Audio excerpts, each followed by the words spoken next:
Yo! Today I'm going to show you how to remove this front splitter. Here we have the back side.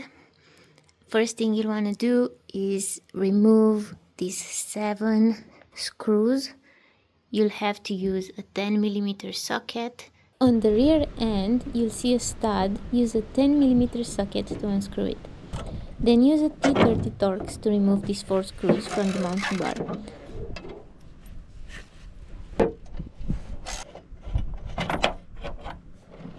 To take the actuators off, use a 13mm socket and disconnect the wires using a flathead screwdriver.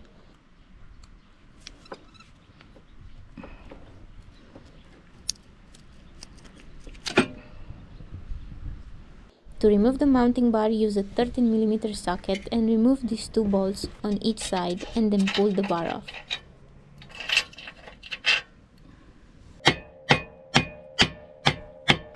That's it.